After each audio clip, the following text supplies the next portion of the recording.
모의고사 잘 보셨죠? 시험지는 잘 보셨을 거예요. 이제 시험지는 잘 보는데 답이 이제 어떻게 됐을지 이제 궁금하죠. 지금 6월달 문제는 어떤 문제냐면 문제 출제했던 그 유형을 어떻게 출제했는지를 알려드릴게요.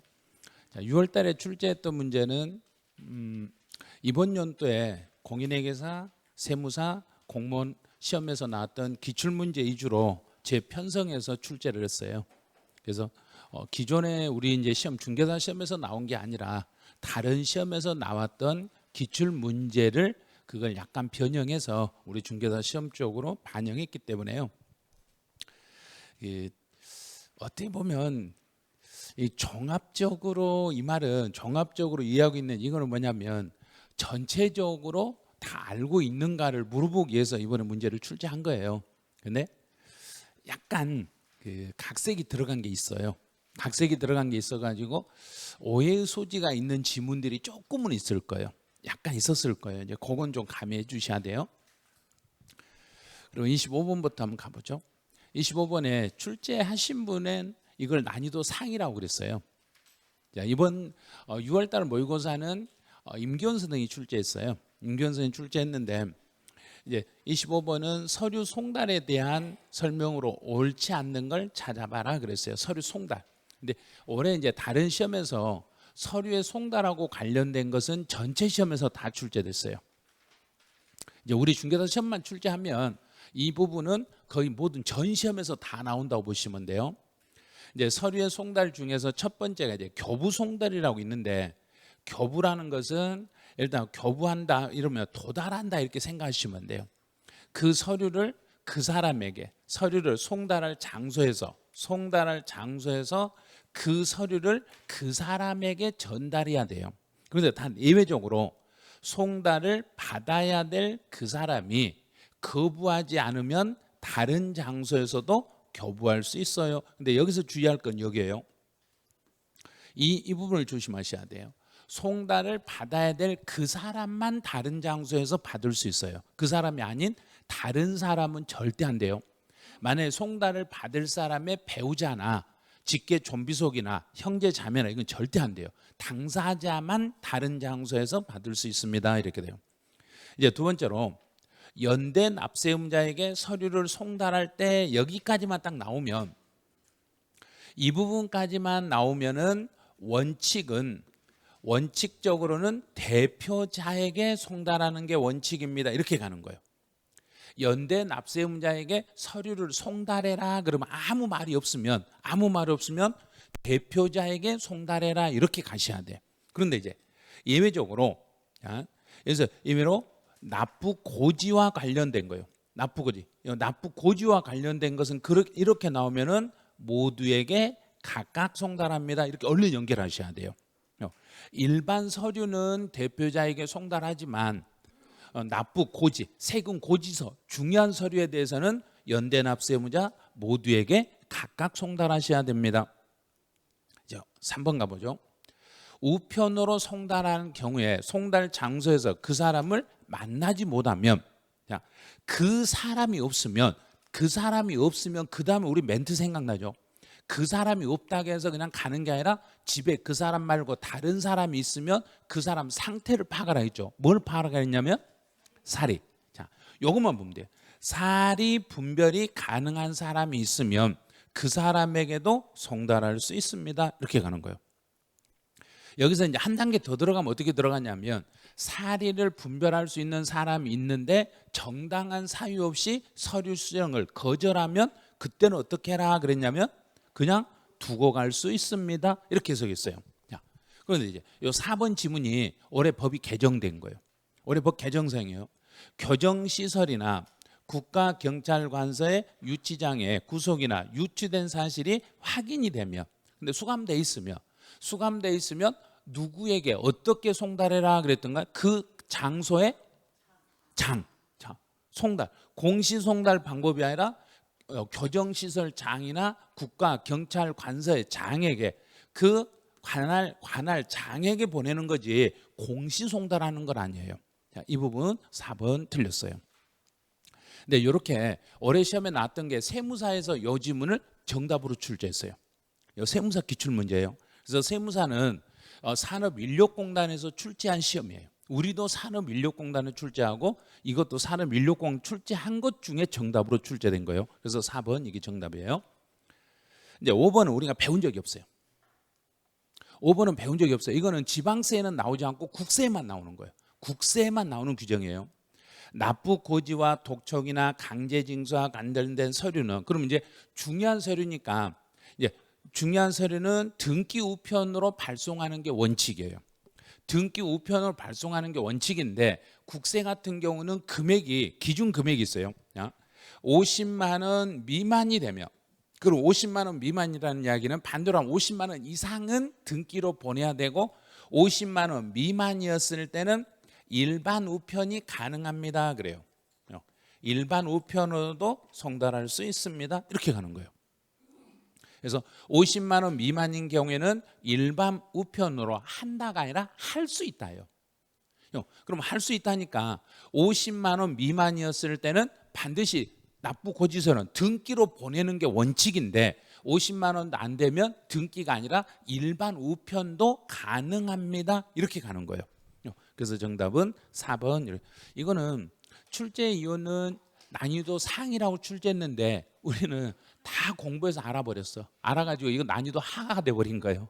그래서 왜냐면 강의할 때 다 알려줬잖아. 이 부분은 이게 시험이 나오면 이렇게 풀어라고. 이제 26번 문제는 납세의 성립 확정 소멸에 관한 설명으로 옳지 않는 걸 찾아라. 이 문제는 올해 공인회계사에서 시험에 나왔던 기출 문제예요. 그래서 공인회계사 기출 문제인데 이제 출제 이유는 난이도 상이라 있어요. 얼만큼 까다로운 거 보세요. 예정신고하는 소득세의, 이제 묻는 말은 성립하고 확정하고 두 개를 동시에 물어본 거예요. 자, 성립은 예정이라고 했으니까 성립은 그 달의 말일. 자, 달의 말일 나오죠. 말일. 그럼 그 달 말일 날 성립하고 납세무가 성립하는 때 특별한 절차 없이 확정한다. 특별한 절차 없이 확정한다. 이거는 그냥 원천징수예요. 그래서 여기서는 예정신고니까 납세무가 성립할 때 특별한 절차 없이 확정이 되는 게 아니라 무엇 하면서 확정이 된다 그래야 된가? 이거 기억이 돼야 돼요. 이거를 우리 시험도 2년 전에도 우리 이렇게 나왔어요. 이제 예정신고는 내가 예정신고를 하면 확정은 되는가 안 되는가? 돼요. 된다는 거 주의하셔야 돼요. 그래서 예정신고도 내가 신고하는 때 확정이 됩니다. 이렇게 답을 하셔야지 특별한 절차 없이 확정이 돼요. 그러면 안 되는 거예요. 자, 1번 탈락. 자, 2번은 법정 신고 기한까지 제출한 자가, 자, 지금 잘 봐야 돼요. 신고 기한까지 제출한 자가 지방서 수정 신고를 하는 경우, 그러면 내가 신고를 했는데 수정 신고 하려면은 이 제출한 이게 당초 신고예요. 당초 신고분이 정상적으로 제대로 신고되어 있는가, 잘못 신고되어 있는가? 잘못. 자, 잘못인데 당초 신고가 과대 신고되어 있는가요? 과소 신고되어 있는가? 과소. 자, 과소 신고되어 있더라는 이야기예요. 과소 신고되더라도, 과소 신고했더라도 이 신고는 지금 여기서요, 이 신고는 확정이 지금 확정 효력이 있는 상태인가요? 없는 상태인가요? 있어요 이거요. 왜? 신고돼 있잖아요. 신고만 하면 인정을 해주잖아요. 신고하면 인정을 해줘. 그럼 이제 여기서 이제 수정신고라는 것은 당초 신고에 따라 확정된 과세표준과 세금을, 그 다음에요, 요 단어를 주의하셔야 돼요. 이 단어가 작년에는 세무사 시험에서 여기를 감액이라고 그랬어요. 근데 올해는 공인회계사 시험에서 이걸 똑같이 내면서 이걸 증액이라고 그랬어요. 똑같이 냈어요. 그래서 수정신고는 이미 되어 있는 신고를 이미 적게 신고된 것을 증액해서 다시 신고하는 거예요. 그럼 이제 증액해서 다시 수정신고를 했으니까 이 수정신고라는 것은 처음에 신고가 확정이 돼 있는가 안 돼 있는가? 돼 있죠. 그럼 이번에 수정신고를 해도 확정은 된다는 이야기인가 안 된다는 이야기인가? 된다는 이야기예요. 그래서 확정하는 효력을 가집니다. 그래서 옳지 않는 걸 찾아라 했으니까 1번은 답이고 2번은 이거 오답이 아니라 맞는 지문이에요. 그래서 왜 난이도 상이라 했냐면 1번 지문에서 성립하고 확정이 약간 애매하게 설명이 되니까 저기를 혹시 이걸 잘 모를 거다 생각하고 난이도 상 지금 표시한 거예요.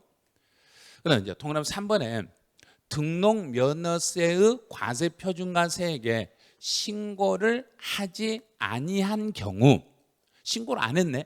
그럼 등록 면허세는 내가 신고를 해야 되는데 내가 신고 안 했을 때는 자 확정은 무엇 하면서 확정이 되어야 되냐면 내가 안 했으니까 정부가 결정. 자, 정부가 결정하는 때 확정이 됩니다. 오, 맞았네요. 이제 4번.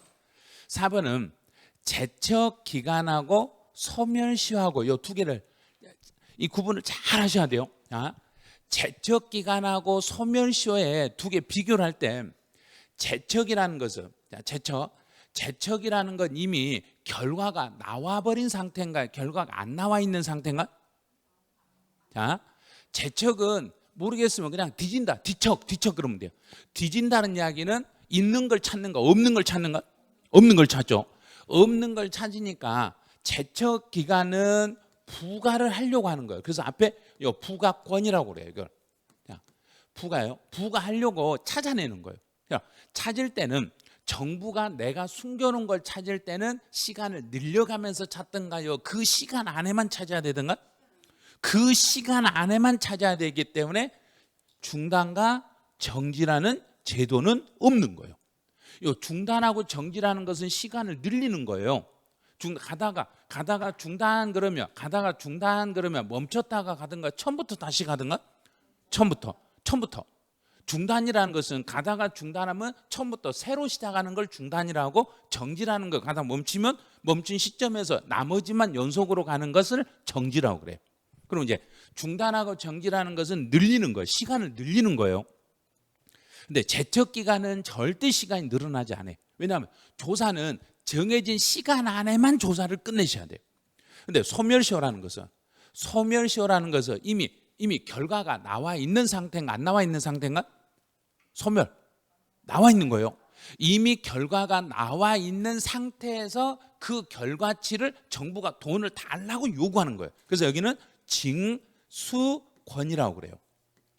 소멸시효는 징수권이라고 그래요. 그러면 이미 세금이 정해졌으니까 정부가 이미 정해진 세금을 받을 때 시간을 늘려가면서 받을 수 있겠는가 없겠는가? 있어요. 그래서 소멸시효에는 중단과 정지라는 제도가 있습니다 이 말이에요. 쉬운 지문들이 아니니까 이거 상당히 까다로운 지문들이에요. 그래서 지금 난이도 상 표시했는데 맞추신 분들은 1번에서 딱 정답을 찾으신 분들은 뒤에 아무리 이걸 어렵게 내도 다 맞춰요. 그런데 그렇지 않으신 분은 아마 분명히 다른 데 찍었을 거예요. 5번은 취득세는 신고하는 취득세 제척기간의 기산일은 자 이제 앞에는 신고하는 그랬어요. 신고하는 취득세 제척기간의 기산일은 그럼 취득세라는 것은 언제부터 정부가 내 자료를 뒤지기 시작합니다 그랬는가? 신고 기한의 다음 날. 자, 그렇죠. 신고 기한의 다음 날부터 조사를 하는데 자, 올해 이제 우리 시험에서 이게 엄청 중요한 게 하나 있다고 그랬어요. 이 신고 기한 속에는 무엇은 들어가면 안 됩니다 그랬던가? 만약에 그렇죠.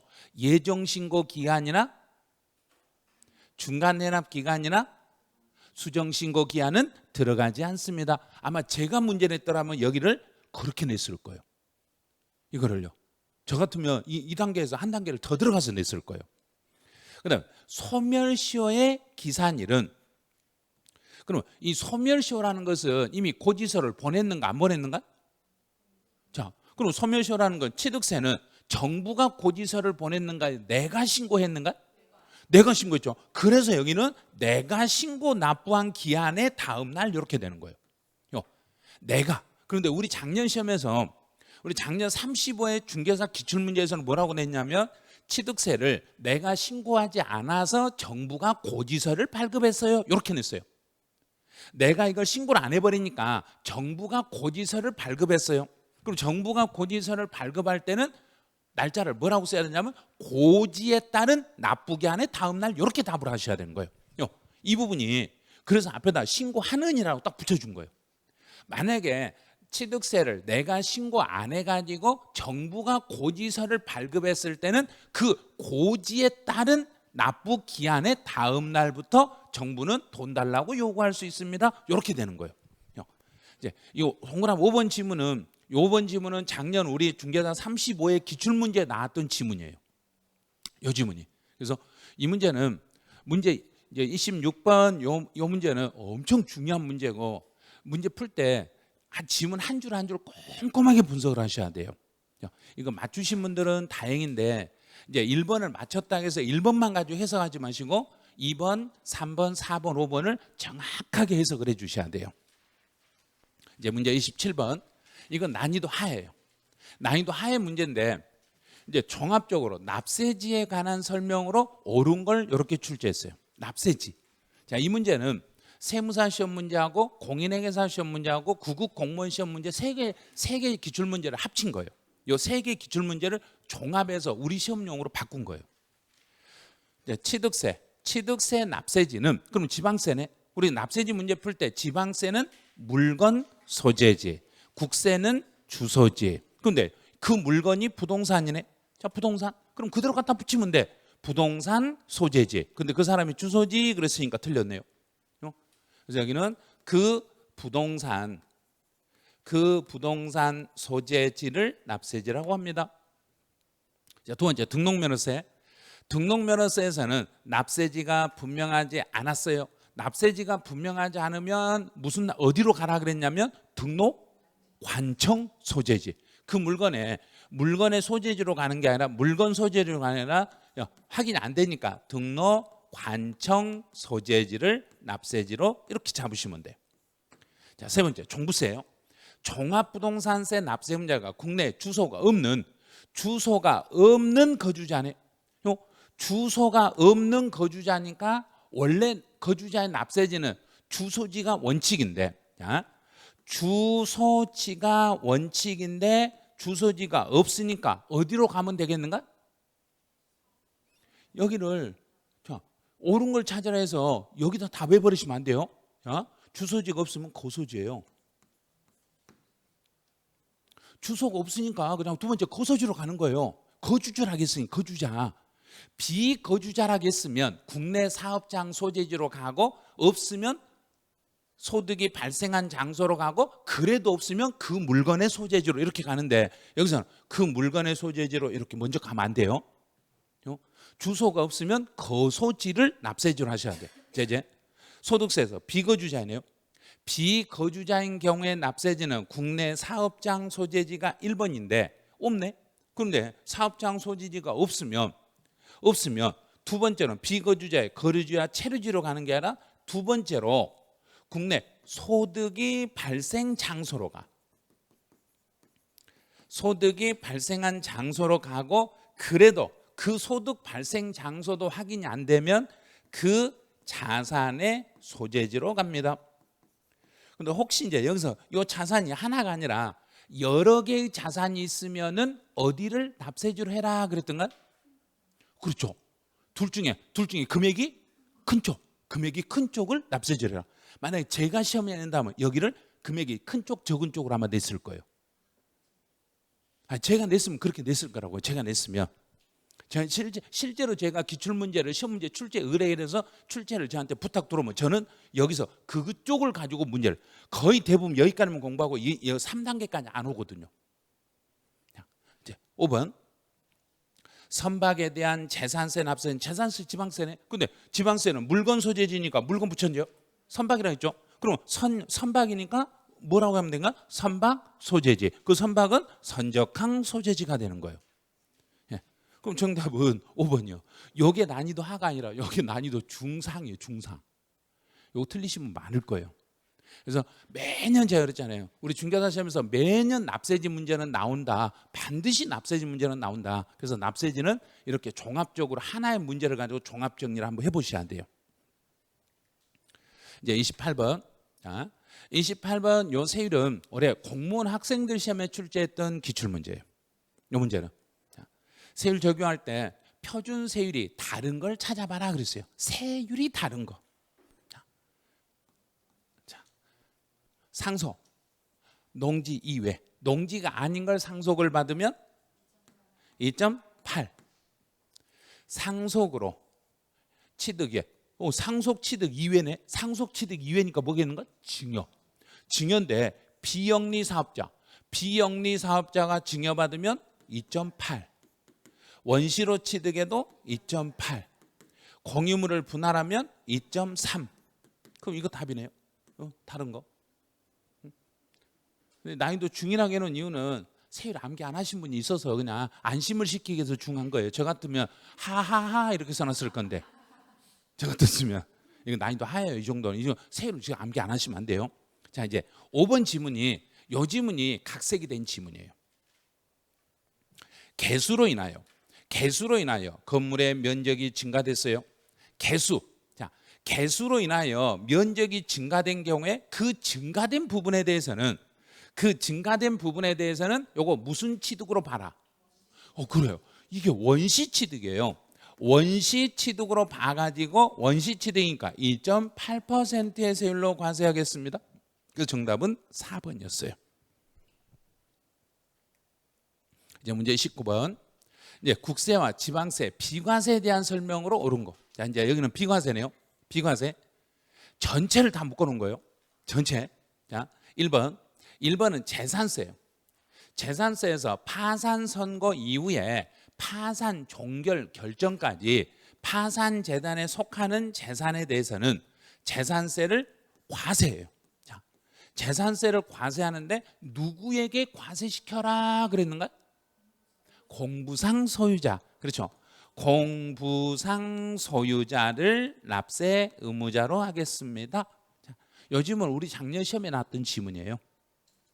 이제 두 번째, 이제 국가가 소유하는 토지와 분합하는 농지로서 분합하는 쌍방 토지가액의 차액이 큰 편의 5분의 1인 경우, 제가 시험 문제에 올해는 5분의 1이 나올 거라고 했잖아요. 5분의 1 나왔네요.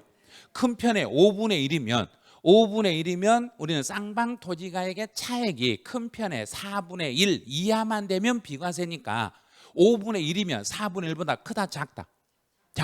작으니까 5분의 1이면 비과세 대상이 됩니다. 5분의 1로 출제해놨네요. 5분의 1로. 그다음 동그라미 3번. 이제 3번은 취득세 문제네요. 국가의 기부 체납. 자, 내가 국가에게 기부 체납할 목적으로 취득한 부동산은 요건 비과세예요. 이거 기부할 목적이니까. 그런데 문제는 기부 대상물의 무상 사용권을 제공을 받았네. 그러면 내가 정부에게 공짜로 지금 주고 있는가, 뭔가를 받고 주고 있는가? 받고 줬으니까 부과한다. 이거는 비과세가 아니라 과세가 되는 거예요. 받았으니까 과세가 되는 거예요. 자, 이제 무덤이 딱 나오면 이게 어느 생각을 얼른 보셔야 돼요. 자, 그럼 이제 무덤이 나오면 세 가지 있어요. 무덤, 취득세, 과세, 등록면허세, 비과세, 재산세, 비과세. 그럼 재산세니까 과세, 등록면허세니까 과세하지 않는다. 자, 5번. 소득세가 비과세되면은 지방소득세. 처음 본 지문이 나왔네. 와, 이게 깝깝할 일이에요. 자, 이 지문이 우리 중개사 시험에 한번 시험에 기출문제 답으로 나왔던 지문이에요. 이게 중개사 시험에 실제 나왔던 시험 문제예요. 이 지방소득세라는 것은 제가 강의할 때 지방소득세는 누구하고 언제나 같이 움직인다 그랬는가? 그래요. 이 지방소득세는 국세인 소득세와 동일하게 움직이는 거예요. 소득세와 동일하게 움직이는 거예요. 소득세가 가면, 자, 제가 가볼게요. 소득세가 이렇게 걸어가면, 옆에 누가 따라서 걸어가고 있는가? 지방소득세 같이 가는 거예요. 그러면 소득세 내가 비과세 그랬어요. 내가 비과세 그러면 지방소득세도 따라서 나도 비과세. 그러면요, 소득세가 비과세되는 소득에 대해서는 지방소득세도 과세한다, 과세하지 않는다? 과세하지 않는다. 이렇게 되는 거예요. 그럼 답은 진짜 쉬웠어요. 답은 재산세를 파산 재단에 속하는 재산에 대해 재산세를 부과하지 아니한다 그랬으니까 이 지문은 너무 쉬워요. 그래서 이건 난이도가 중이 아니라 난이도 하 정도 돼요. 저 정도는. 그다음 이제 문제 30번. 등록면허세에 대한 설명으로 옳은 걸 찾아봐라 그랬어요. 자, 1번. 요 지문은 엄청 중요한 지문이에요. 제척 기간이 경과한 물건이네요.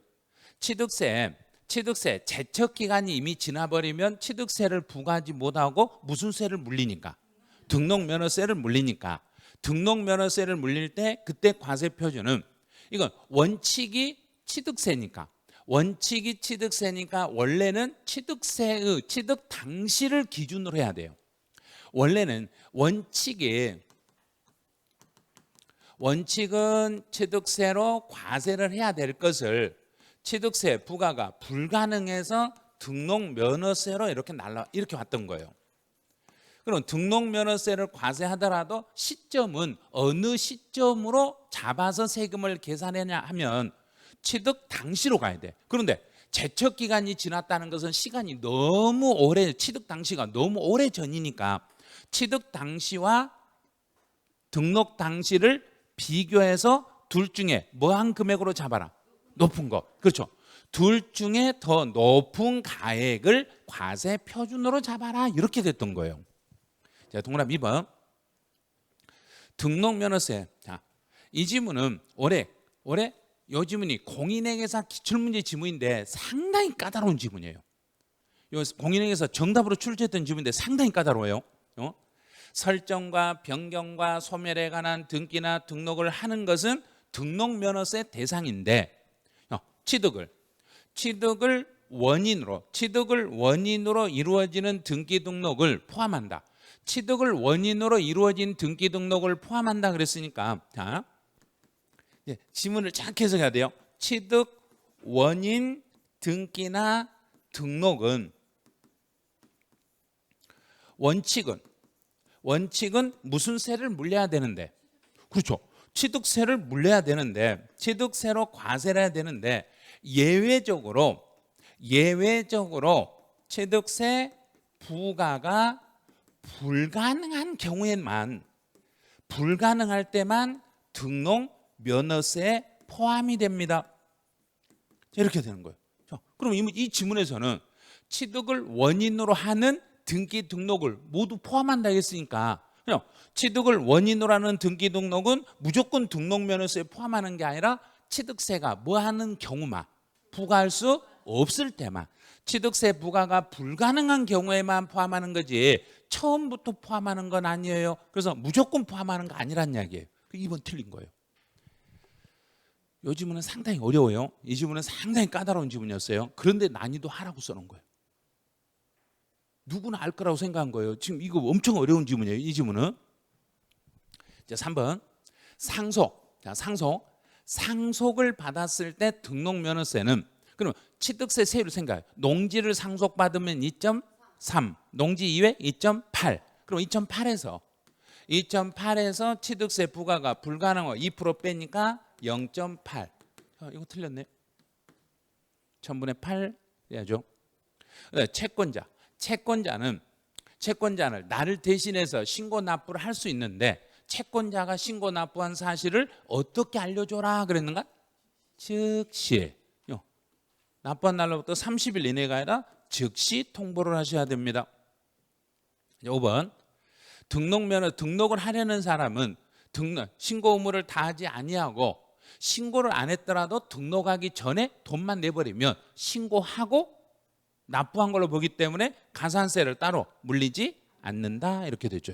자, 그럼 이 문제에서는 옳은 거 찾아라 그래서 정답 1번이에요. 정답 찾기가 쉬워서 하라고 해놓은 거지 만약 이걸 2번을 답으로 유도시켰더라면 아마 난이도가 중상 이상은 올라갔을 거예요. 이 지문도. 이제 31번 가보죠. 31번은 취득세와 양도소득세에 대한 설명으로 옳은 거 찾아봐라 그랬어요. 이거 이 문제 보면서 제가 이거 만들어 놓은 거 보고는 이거 상당히 이거 이렇게 만들면 진짜 어렵겠구나 생각을 했어요. 파산 선고로 인하여 처분되는 부동산을 취득했네. 그럼 법원이 파산 신청한 사람의 재산을 누군가에게 팔면 나는 그걸 돈 주고 사는 거예요. 나는 돈 주고 샀으니까 취득세는 유상으로 봐서 과세되고 파산 선고 처분으로 발생한 그 소득에 대해서는 양도소득세는 비과세입니다. 이 소득은 양도소득세는 비과세입니다. 근데 취득세는 그 처분, 부동산을 파산 선고 처분으로 처분되는 걸 내가 샀을 때는 유상취득으로 봐서 세금을 내야 되고 파산 선고 처분으로 발생한 그 소득에 대해서는 양도소득세는 비과세합니다. 자, 두 번째, 부담부 증여로 취득세와 양도소득세 둘 다 물어봤네요. 그럼 부담부 증여나 양도소득세나 세금 신고하는 날짜는 똑같아요. 취득일로부터 60일이 아니라 취득일이 속하는 달의 말일부터 3개월 이내에 취득세를 신고하셔야 돼요. 근데 양도소득세도 부담부 증여는 양도일이 속하는 달의 말일부터 3개월 이내에 예정 신고를 하셔야 돼요. 그래서 부담부 증여가 나오면 취득세나 양도소득세나 둘 다 3개월로 똑같다 이렇게 생각하시면 돼요. 둘 다 3개월로 똑같습니다. 동그라미 3번. 동그라미 3번이 제가 마지막에 제가 요 지문 바꿨으면 좋겠다고 바꾼 거예요. 그래서 이런 형태로 다시 바꾼 거예요. 동등 가치의 토지와 건물을 서로 교환했네. 그럼 내 땅하고 내 건물의 동등한 똑같은 액수로 서로 맞바꿨으니까 취득세는 유상취득으로 봐라, 무상취득으로 봐라. 동등이니까 똑같으니까 유상이에요. 무상이 아니라 유상이에요. 유상취득으로 봐서 과세되고 양도소득세는 토지와 건물을 똑같은 가격으로 동등 가치로 서로 맞바꿨으니까 양도소득세는 과세된다, 과세 안 된다. 과세? 토지와 건물을 서로 맞바꿨으니까 양도세 안 물린다, 물린다. 물리는 거예요. 이 경우는 양도소득세는 토지 건물을 서로 교환했으니까 양도잖아요. 교환했어요, 양도. 그럼 양도인데 이제 비과세 대상이 아니라는 것을 이 문제 지문에서 이거는 전체가 비과세 대상은 아니에요 하고 이렇게 써줘야 돼.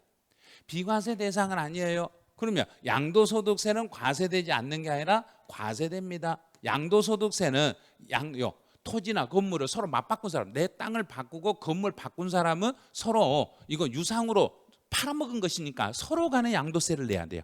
쌍방양도로 와서 두 사람 다 양도소득세를 물으셔야 돼요. 이제 공유토지의 지분별로 단순히 분할하는 것은 이 지문을 많이 틀리셨을 거예요. 단순히 분할하는 것은 취득세는 과세되지 않으며, 그러면 취득세는 단순 분할이 과세 안 된다? 된다. 여기서 틀렸을 거예요. 단순 분할에 대해서도 특례세율로 과세가 돼요. 특례세율로 과세가 돼요. 그러면 단순히 분할했으니까 물건값을 물으란 이야기인가, 등기값만 물으면 된가요? 그렇죠. 등기값만 물으니까 전체 표준 세율에서 무슨 세율을 빼고 중과 기준 세율을 빼고 중과 기준 세율을 뺀 세율을 적용해서 특례세율로 과세가 되는 거예요. 그럼 양도소득세는 단순 분할이라고 했으니까 너는 단순 분할은 양도가 아닙니다.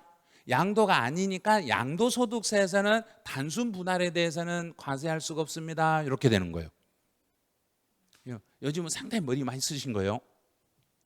그다음 이제 5번에 부동산을 취득할 수 있는 권리를 유상거래하는 경우에 취득세와 양도소득세. 그럼 부동산을 취득할 수 있는 권리는 취득세 대상이 된다, 안 된다? 안 되는 거죠. 안 되는 거죠. 그다음에 모두 과세한다 했으니까 부동산을 취득할 수 있는 권리는 양도 대상만 되고 취득의 대상은 될 수가 없어요.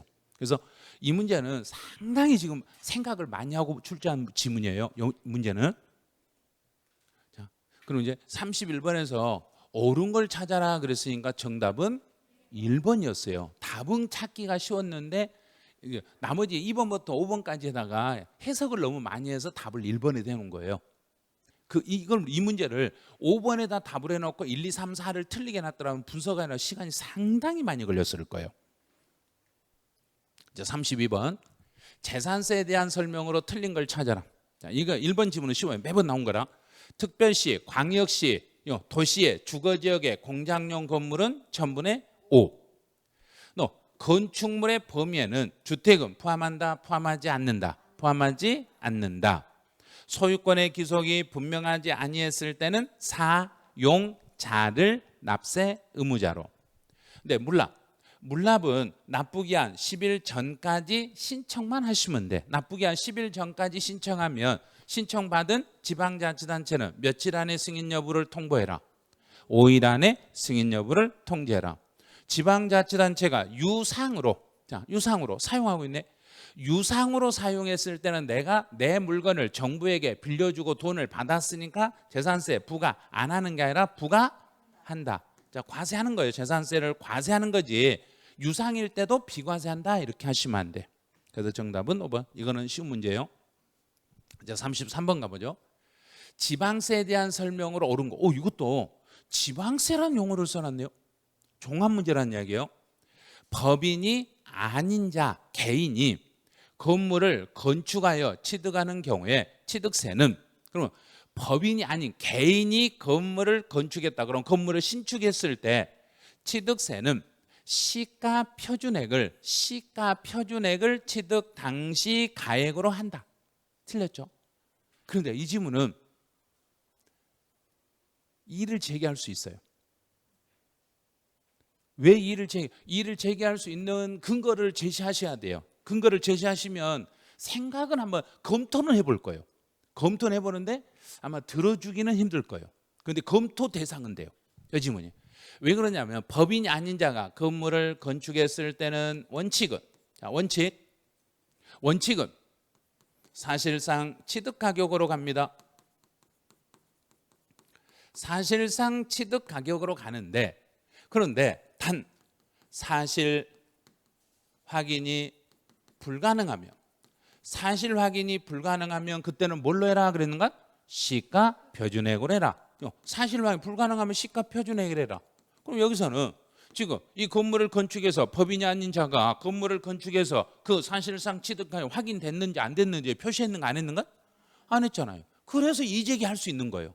그런데 문제 풀고 나서 이걸 이의제기해서 어떻게든지 이걸 답으로 옳은 거니까 이것도 올바를 수 있지 않냐. 사실 확인이 안 되면 시가 표준액으로 갈 수 있으니까 이것도 정답을 해주라 하고 우겨야 돼. 그리고 그 근거를 제시하셔야 돼. 근거를 제시해서 그게 합당하면은 어쩔 수 없이 인정해 줄 수밖에 없어요. 그래서 여기는 사실 확인이 되면은 사실상 취득 가격이지만 사실 확인이 안 되면 시가 표준액으로 가버릴 수 있다는 걸 요걸 주의하셔야 돼요. 자, 두 번째, 토지의 지목을 사실상 변경한 경우에 취득세는 그 지목 변경으로 증가한 가액에 해당하는 사실상 취득 가격을 취득 당시 가격으로 합니다.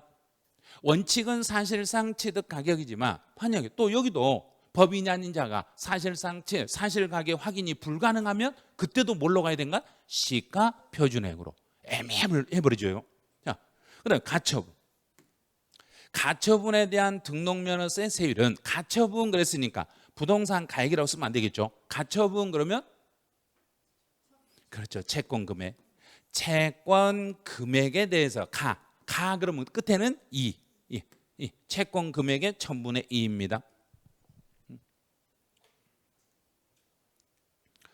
자, 4번 해당 주택. 이거는 재산세 세부담의 상한이네요.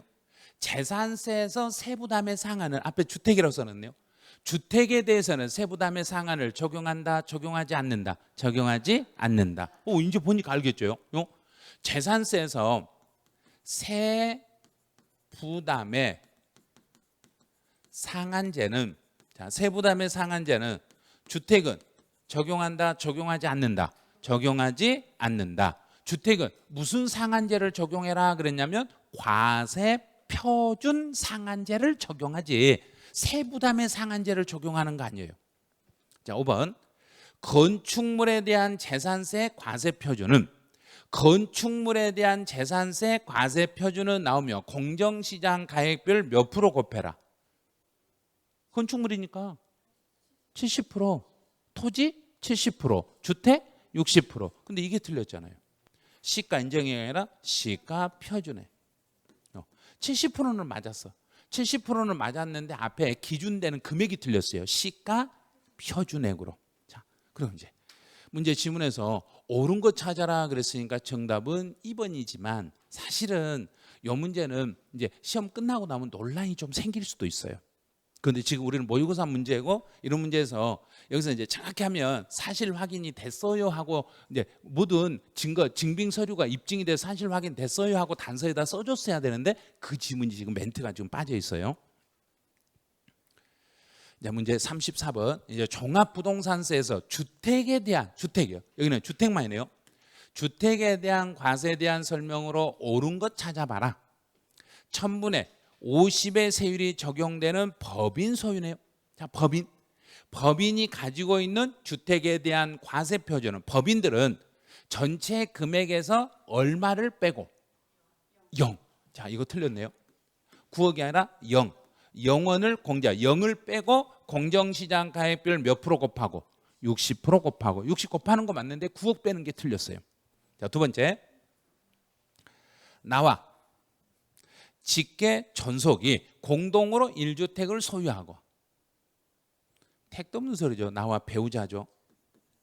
나와 배우자만 공동으로 소유했을 때만 단독 소유로 신청할 수 있지. 나와 직계 전비속이 공동으로 가진 건 그건 인정을 못 해줘요. 그래서 나와 배우자가 공동으로 주택을 소유하고 나와 배우자를 제외한 나머지 가족은 주택이 있어야 된다, 없어야 된다? 없어야 된다. 그러면 나와 배우자가 집 한 채를 공동으로 가지고 있을 때는 단독 소유로 몇 월 달에 신청하면 받을 수 있어요? 그랬는가?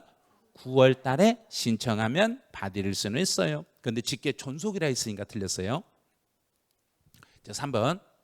1세대 1주택자로서 나이가 70이고 15년을 보유한 경우에 세액공제. 그럼 나이가 70이라 하겠으니까 첫 번째, 두 번째, 세 번째 칸 중에 몇 번째 칸? 세 번째로 몇 프로? 20, 30, 40. 자, 40%. 자, 보유기간 15년이니까 몇 번째 칸? 세 번째 칸. 그럼 몇 프로? 50. 자, 50%.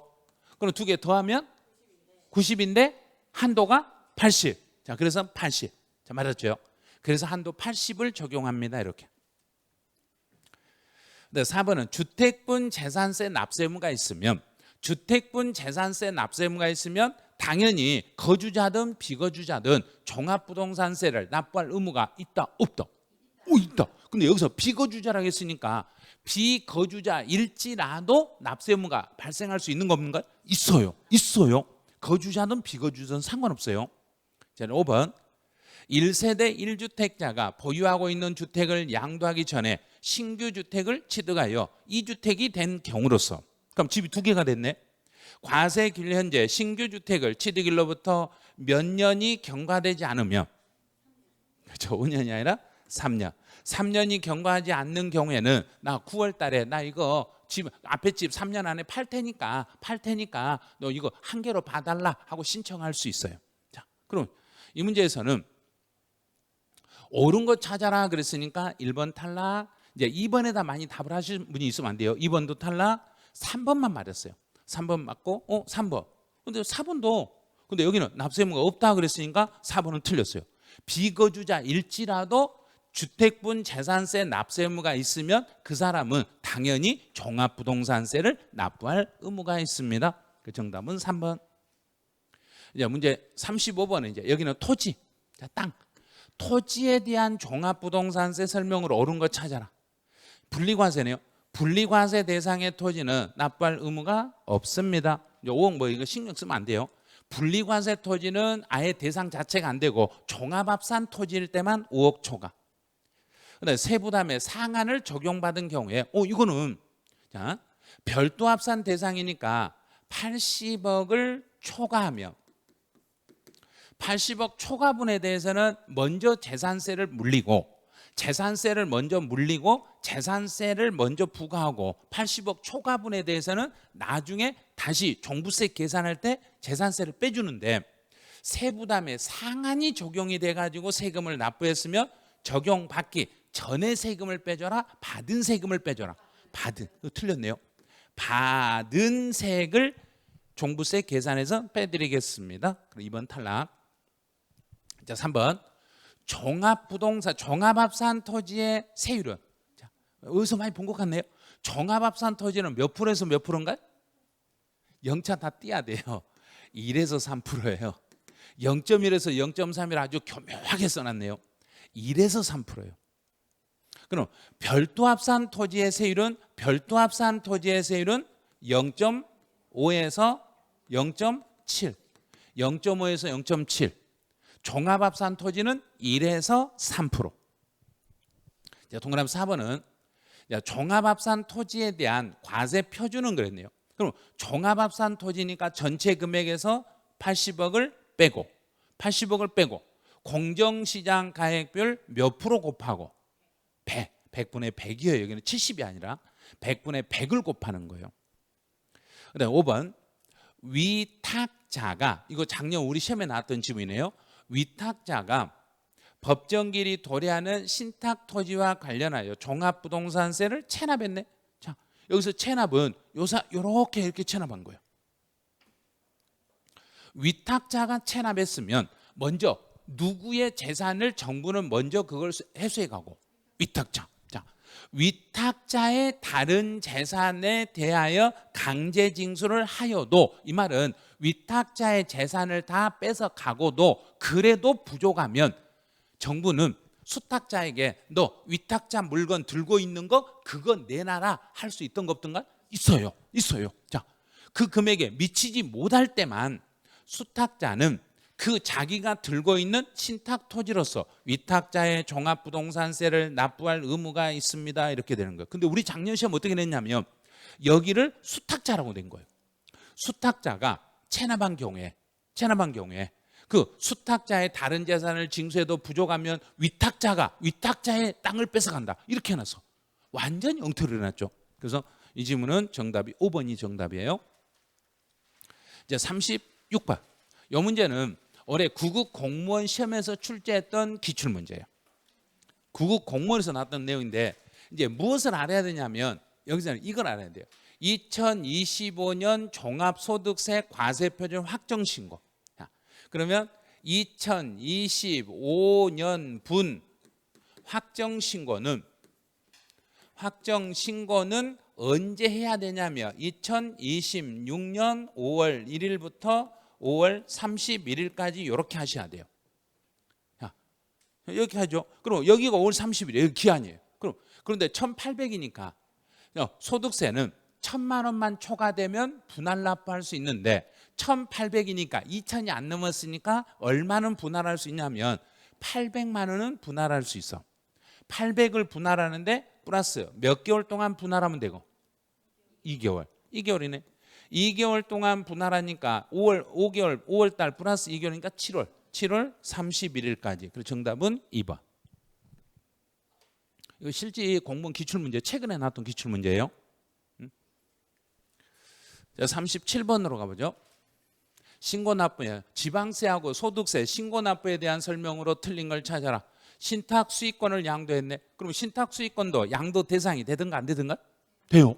그러면 신탁 수익권도 양도일이 속하는 달의 말일부터 2개월 안에 예정 신고해야 되고. 자, 두 번째, 상속을 원인으로 취득한 경우에, 자, 보니까 무슨 세라고? 취득세네요. 상속이란 말이 나오면은 반드시 뒤에 뭔 글자가 나오든가? 달의 말일. 자, 상속 개시일이 속하는 달의 말일부터 6개월. 만약에 외국에 한 명이라도 있으면 9개월 안에 신고하고 납부하시면 됩니다. 자, 3번. 종합부동산세를 신고 납부 방식으로 신고하고 싶어도 12월 1일부터 15일 사이에만 하시면 되고. 이제 4번. 분리과세 주택임대소득. 분리과세. 자, 그럼 주택임대소득에서 분리과세 임대소득이라는 것은 1년 동안 벌어들인 총 수익 금액의 합계가 얼마가 넘지 않으면, 그렇죠, 2천. 자, 1년 동안 총 수익 금액 2천만 원. 자, 2천만 원 이하다, 미만이다? 이랬다 저랬다 하면 안 돼요. 자, 2천만 원 이하. 2천만 원 이하가 됐을 때는 분리과세를 선택할 수 있어. 자, 이렇게 되면 분리과세를 선택할 수 있다는 이야기는 세금을 아예 신고 안 한다는 이야기인가 하라는 이야기인가? 한다는 이야기예요. 분리과세를 신고하는 거지 확정신고를 안 한다는 말 아니에요. 하라는 이야기예요. 그럼 이제 분리과세를 선택해서 세금을 신고할 때 이 경우에 세율은 몇 프로를 적용해서 세금을 계산해라 그랬던가? 계속 지금 말해드리는 거예요. 14% 세율을 적용해서 분리과세를 신청하시면 돼요. 선택해가지고 14%짜리 계산해서 신고하시면 돼요. 이제 5번 같은 경우는 이제 추가 신고예요. 추가. 자, 내가 먼저 등록을 해놓고 나중에 중과세율이 발생이 되면 다시 중과세 대상이 되면 이미 낸 세금을 그대로 놔두고 물린다, 빼고 물린다, 빼고. 자, 뺄 때 이미 낸 세금 속에 들어있는 가산세를 포함해서 뺀다, 제외하고 뺀다. 제외하고 빼겠습니다. 그럼 정답은 4번 되겠네요. 자, 38번은 양도 차익을 계산하는 경우에 이에 대한 설명으로 틀린 걸 찾아봐라 그랬네요. 지급기일의 지연으로 추가로 발생하는 이자네요. 그러면 지급기일의 지연으로 추가로 발생이 됐으니까 이자는 취득가액에 포함하지 않는다. 자, 두 번째, 양도가액에서 공제할 취득가액은 감가상각비로서 쭉 나오는데 사업소득 나오네요. 사업소득 금액 계산에 필요경비의 산이 다른 데서 이미 써먹어버렸네. 사업소득 금액을 계산할 때 이미 공제를 해버렸으니까 여기서 이를 이 말은 거 다른 데서 공제한 금액은 이를 공제한 나머지를 양도소득세 계산의 취득가격으로 잡아주라는 이야기예요. 그래서 다른 소득에서 이미 필요경비로 산입한 것은 양도소득에서 취득가격으로 잡아준다, 안 잡아준다? 안 잡아주는 거예요. 여기서는요. 그래서 다른 소득 금액에서 이미 산입해버린 걸 이를 공제하고 이를 뺀 나머지만 양도소득세 취득가격으로 잡으셔야 됩니다. 자, 3번. 경계 확정으로 이 말은 다시 재측량을 해봤더니 면적이 증가됐네.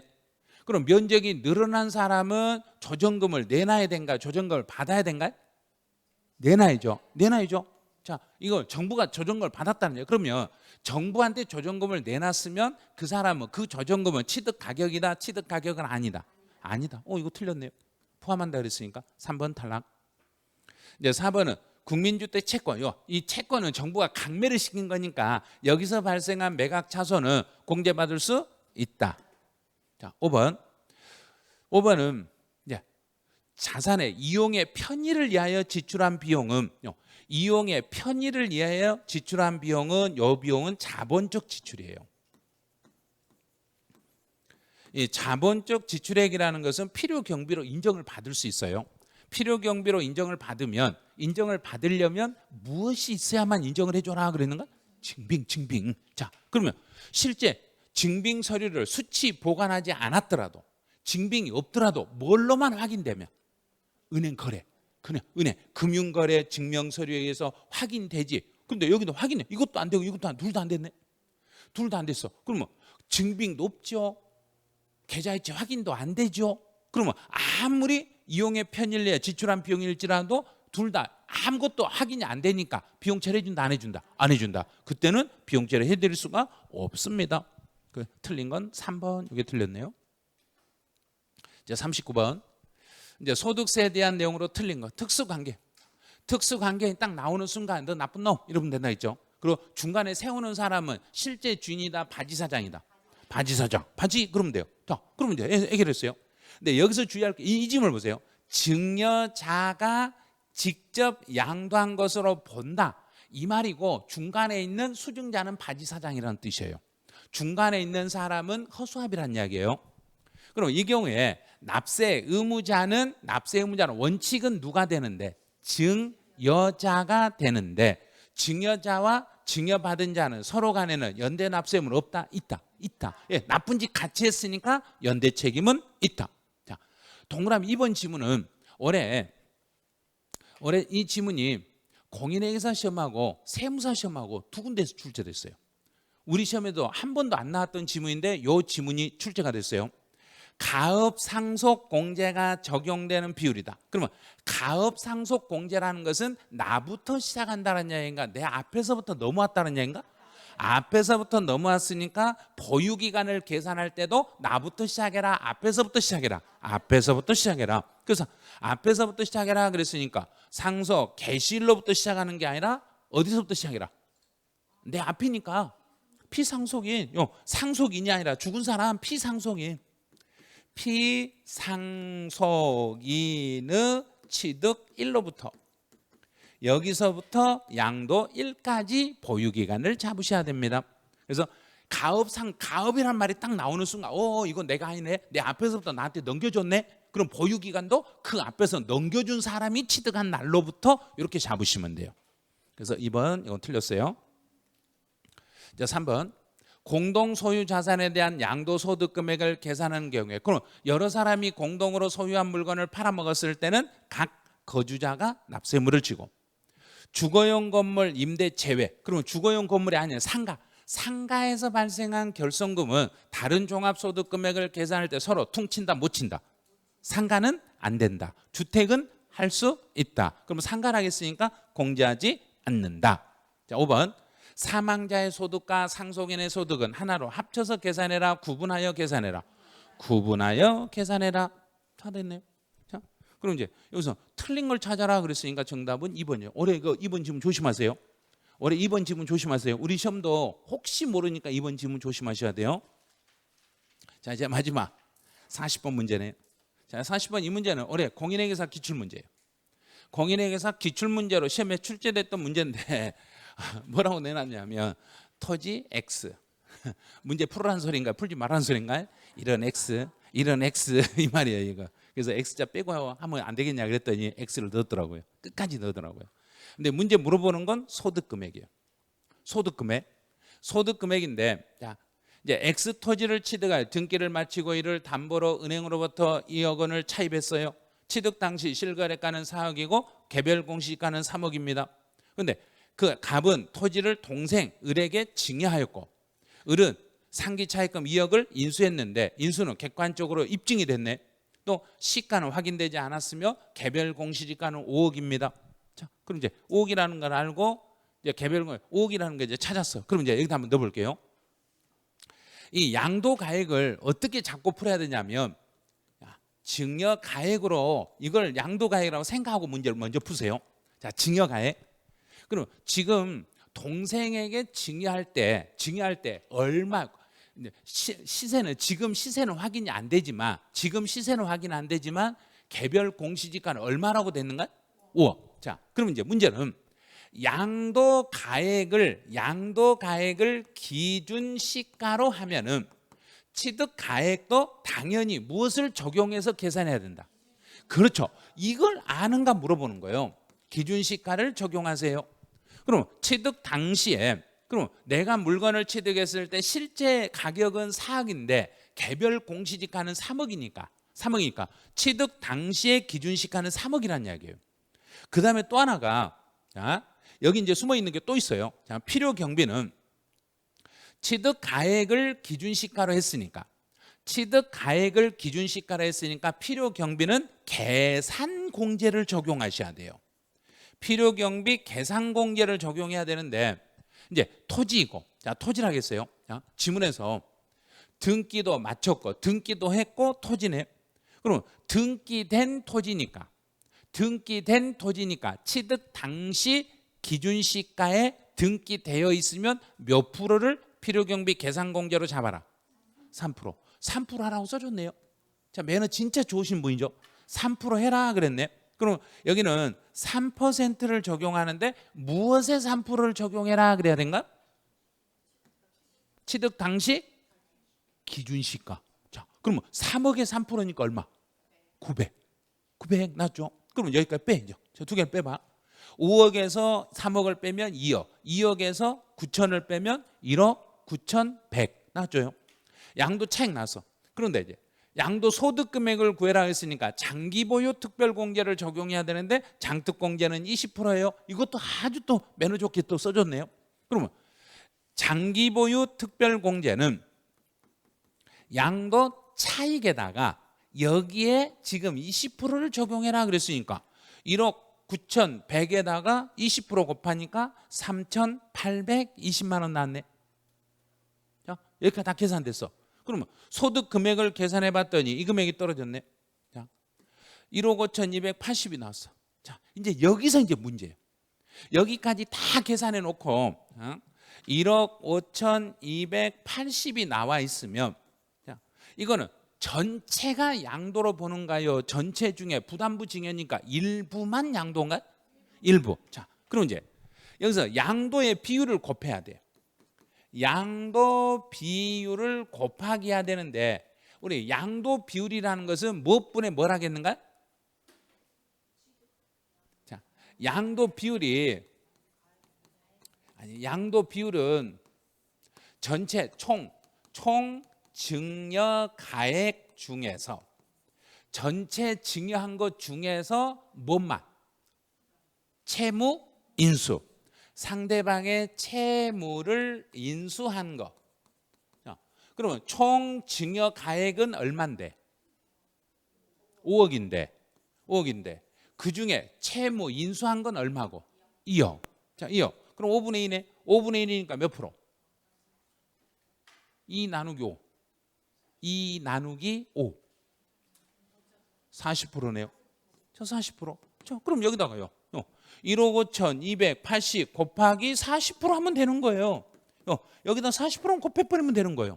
자, 40% 곱하니까 얼마 나왔는가? 6,112만 원. 그럼 답이 3번 있네요. 이렇게 하는 거예요. 올해 이 연습을 하셔야 돼요. 이 문제 연습해 놓으셔야 돼요. 작년에도 공인회계사 시험에서 나왔던 시험 문제 중에 양도 차손에 대한 계산 문제가 있었는데 그 계산 문제를 우리 시험에서 약간 각색해서 그대로 내버렸어요. 그럼 올해는 시험에 나올 수 있는 문제가 요거라는 이야기예요. 이 문제. 올해 딱 부담부 증여가 나올 차례고 그 나올 차례인데 이렇게 계산 문제를 다른 데서 내줘가지고 그걸 우리 시험에도 거의 비슷하게 응용해서 아마 출제할 거란 이야기예요. 거의 똑같이 낼 거예요. 그래서 이 문제는 정답이 3번이었어요. 그리고 이제 출제를 하고 이제 그 결과표를 보고는 이제 이렇게 예시를 드러났더라고요. 이번 문제 16문제 중에서 5개 미만 맞추신 분은 아직 기초 이론과 전반적인 흐름을 파악해야 됩니다. 근데 전체적인 내용 중에서 이게 좀 부족하다는 이야기예요. 세법 문제에서 5개 미만이라는 건 4개 맞았다는 이야기예요. 1개부터 4개까지 맞으신 분은 아직 세법 아예 기초적인 내용이 부족하니까 공부 좀 더 열심히 하세요. 지금 그렇게 써놓은 거예요. 그래서 그냥 밑에 있는 것은 그냥 써놓은 거고 단순히 암기해서 문제 풀러가지 마시고 세법은 암기 문제가 없으니까 종합적으로 정리할 수 있게끔 해보시고, 그 다음에 이제 5개 이상 10개 미만 맞으신 분은 틀린 지문에서 헷갈렸던 부분들이 어딘가. 그러면 이제 5개 지문 중에서 2개가 헷갈리든지 3개 헷갈릴 거예요. 그러면 내가 문제를 풀 때 분명히 이 지문은 알고 몰랐던 거 2개 정도 있는데 그 몰랐던 지문 2줄 정도 되는 것을 그걸 오답 정리하라는 이야기예요. 그걸 다시 정리해가지고 다시 정리해서 이제 한 번 이제 이 부분에 대해서는 오답 정리를 꼭 해주셔야 돼요. 오답 정리를 하셔서 이 지문이 다시 출제됐을 때 이중으로 절대 틀리시면 안 돼요. 그럼 이것만 안 틀리시면 안정적으로 10개 이상을 맞을 수 있어요. 그래서 이제 10개 이상을 맞으신 분은 진짜 잘하셨다네요. 이번 문제 10개 이상 맞으시면 진짜 잘했다네요. 그런데 여기다가 당부의 말씀이 하나 있네. 점수가 잘 나온다고 해서 방심하면 큰일 납니다. 절대 방심하시면 안 됩니다. 이렇게 당부를 해놨더라고요. 그래서 세법은 이달 문제하고 다음 달 문제 또 달라요. 그러니까 이번에 점수가 안 나왔다 해서 다음 달 안 나오는 것도 아니고 이번 달에 잘 나왔다 해서 다음 달에 또 진짜 잘 나온다는 보장이 없어요. 그러니까 세법은 출제 위원이 누구냐에 따라서 이제 폭이 좀 커져요. 어떨 때는 다 맞았다가 어쩔 때는 반타작밖에 못했다가 막 이럴 수도 있어요. 그러니까 혹시라도 문제 풀다가 좀 어렵거나 그러면 내가 어떤 지문을 지금 잘 못 풀었는지 그거 꼭 확인해 가지고 또 오답 정리 반드시 해서 그 다음에 다시 또 재출제되고 했을 때 안 틀리도록 그렇게 보시기 바라네요. 자, 6월달 모의고사 보시느라 수고하셨고 7월달도 화이팅 하시기 바라네요. 네, 해설은 여기서 마치죠. 수고하셨습니다.